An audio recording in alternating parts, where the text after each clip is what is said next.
Some years ago, someone asked me to borrow my very expensive camera to shoot an event. Now, I was really hesitant to let this person borrow the camera because not only was it expensive, but they were known for dropping things. But they assured me that they would take extra good care of it, so I agreed. Fast forward to the event, and I'm there. And I'm watching them with the camera, and I'm nervous, right?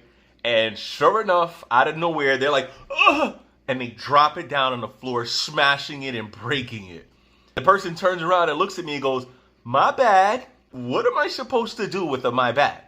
Right? Like, I can't show up to Best Buy and say, excuse me, sir, I don't have the actual money for a new camera, but I do have this my bad from the person that broke it. Do you guys take my bads? They look at me like I'm crazy. I want to speak to a manager, right? It's not going to work. Let's take a moment to talk about how to properly apologize to someone so that everyone can move forward and be happy and heal. Because rest assured, there's someone out there right now that has done you wrong and is mad at you and holding a grudge with you because they don't know how to properly apologize and make things right. So the very first thing you want to do when making an apology is to say the words, I'm sorry, not my bad. My bad and I'm sorry are two different things. They hold different weight, and no one really believes you when you give a heartfelt my bad. The second part of an apology is to accept responsibility and offer how you're going to rectify the situation. If you cost the person money, how are you going to repay it? And if you can't repay it, what can you do to help them feel better about it? Because even if they say, oh, don't worry about it, they're going to worry about it. So find a way to make it right. Now, if it's not a monetary thing and you've hurt someone, you have to not only accept responsibility, say, okay, here's what I'm going to do moving forward to ensure that this never happens again.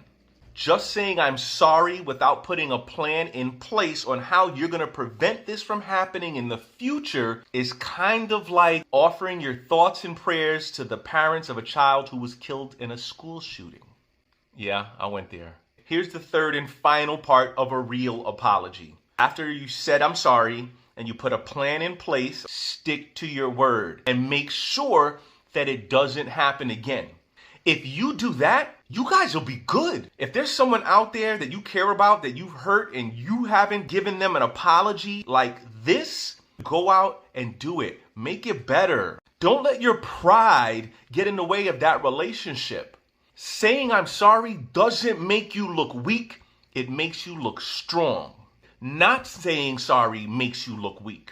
A real man or a real woman has no problem saying I'm sorry, accepting responsibility, and fixing it.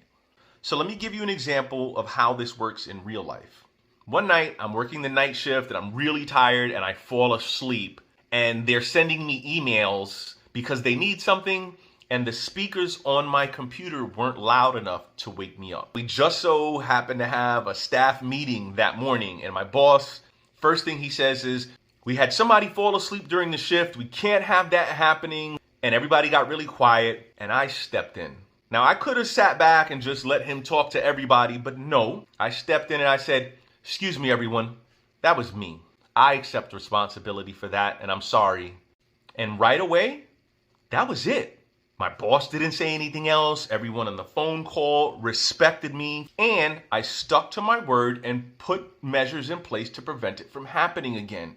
I went out and I got a Bluetooth speaker and connected that to my computer and set it extra high just in case I did happen to fall asleep again, that I'd be able to wake up. That's how you apologize. So I don't know who needs to hear this. If there's someone out there that you've offended and you haven't gone in and you haven't apologized and your relationship is strained, even if you have apologized, but you didn't do all three of these things, and your relationship just doesn't seem the same as it once was, it's because you didn't do all three of these things. Go out and do it and repair that relationship.